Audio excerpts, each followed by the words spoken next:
12ನೇ ಪ್ರಶ್ನೆ, ಸ್ವಾತಂತ್ರ್ಯ ಹೋರಾಟದಲ್ಲಿ ಸುಭಾಷ್ ಚಂದ್ರ ಬೋಸರ ಸಾಧನೆಗಳನ್ನು ವಿವರಿಸಿ. ಭಾರತೀಯ ಸ್ವಾತಂತ್ರ್ಯ ಹೋರಾಟದಲ್ಲಿ ಸುಭಾಷ್ ಚಂದ್ರ ಬೋಸರ ಪಾತ್ರ ಒಂದು ದಿಟ್ಟ ಮೈಲಿಗಲ್ಲು. ಭಾರತೀಯ ನಾಗರಿಕ ಸೇವಾ ಪರೀಕ್ಷೆಯಲ್ಲಿ 4ನೇ ರ್ಯಾಂಕ್ ಗಳಿಸಿದ್ದರು. ಪ್ರತಿಷ್ಠಿತ ಹುದ್ದೆಯನ್ನು ತ್ಯಜಿಸಿ ಸ್ವಾತಂತ್ರ್ಯ ಚಳುವಳಿಗೆ ಧುಮುಕಿದರು. ನೇತಾಜಿ ಎಂದು ಜನಪ್ರಿಯರಾದರು. 30ರ ದಶಕದಲ್ಲಿ ವಿಯೆನ್ನಾ, ಬರ್ಲಿನ್, ರೋಮ್, ಇಸ್ತಾಂಬುಲ್ ಮುಂತಾದ ದೇಶಗಳಲ್ಲಿ ಭಾರತದ ಸ್ವಾತಂತ್ರ್ಯಕ್ಕೆ ಸಹಾಯವನ್ನು ಕೋರಿದ್ದರು.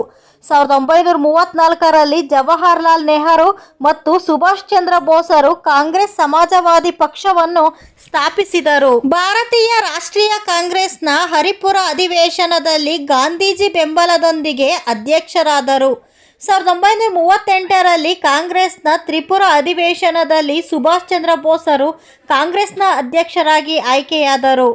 ಇವರು ಕಾಂಗ್ರೆಸ್ನಿಂದ ಹೊರಬಂದು ಫಾರ್ವರ್ಡ್ ಬ್ಲಾಕ್ ಎಂಬ ಪಕ್ಷವನ್ನು ಕಟ್ಟಿದರು.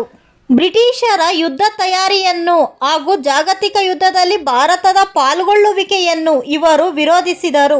ಬ್ರಿಟಿಷ್ ಸರ್ಕಾರ ಇವರನ್ನು ಬಂಧಿಸಿತು. ಬ್ರಿಟಿಷ್ ವಿರೋಧಿ ಶಕ್ತಿಗಳೊಡನೆ ಬ್ರಿಟಿಷರ ವಿರುದ್ಧ ಹೋರಾಡಲು ನೆರವು ಬಯಸಿ ಗೃಹ ಬಂಧನದಿಂದ ತಪ್ಪಿಸಿಕೊಂಡು ಜರ್ಮನಿಗೆ ತೆರಳಿದರು. ಹಿಟ್ಲರ್ ಸಹಾಯ ಮಾಡುವ ಭರವಸೆಯನ್ನು ನೀಡಿದರು. ಇವರು ಜರ್ಮನಿಯಲ್ಲಿ ಭಾರತೀಯ ಯುದ್ಧ ಖೈದಿಗಳನ್ನು ಸಂಘಟಿಸಿದರು. ಆಜಾದ್ ಹಿಂದ್ ರೇಡಿಯೋ ಮೂಲಕ ತಮ್ಮ ಭಾಷಣಗಳನ್ನು ಭಾರತೀಯರಿಗೆ ಪ್ರಸಾರ ಮಾಡಿದರು. ಭಾರತೀಯ ರಾಷ್ಟ್ರೀಯ ಸೇನೆ INAಯ ಮುಖಂಡತ್ವ ವಹಿಸಿದರು. ಇವರು ದೆಹಲಿ ಚಲೋಗೆ ಕರೆ ನೀಡಿದರು. ನನಗೆ ರಕ್ತ ಕೊಡಿ, ನಾನು ನಿಮಗೆ ಸ್ವಾತಂತ್ರ್ಯ ನೀಡಲು ಪ್ರಮಾಣಿಸುತ್ತೇನೆ ಎಂಬ ಕರೆಯನ್ನಿತ್ತರು. ಸುಭಾಷರು ರಂಗೂನಿನ ಮೂಲಕ ಬ್ರಿಟಿಷರ ಕೈಯಲ್ಲಿದ್ದ ದೆಹಲಿಯನ್ನು ವಶಪಡಿಸಿಕೊಳ್ಳಲು ಯುದ್ಧ ತಂತ್ರವನ್ನು ರೂಪಿಸಿದ್ದರು.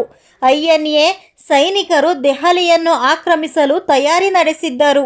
ಹೋರಾಟವನ್ನು ಬರ್ಮಾದ ಗಡಿಯಲ್ಲಿ ಆರಂಭಿಸಿದರು. ಈ ಯುದ್ಧದ ಸಂದರ್ಭದಲ್ಲಿ ಸುಭಾಷರು ವಿಮಾನನ ಅಪಘಾತದಲ್ಲಿ ಮಡಿದರು. ಫ್ರೆಂಡ್ಸ್, ಈ ಮಾಹಿತಿ ಇಷ್ಟ ಆದರೆ ಲೈಕ್ ಮಾಡಿ, ಈ ವಿಡಿಯೋ ನಿಮ್ಮ ಫ್ರೆಂಡ್ಸ್ಗೂ ಕೂಡ ಶೇರ್ ಮಾಡಿ. ಪ್ಲೀಸ್ ಸಬ್ಸ್ಕ್ರೈಬ್ ಮಾಡ್ಕೊಳ್ಳಿ. Thank you.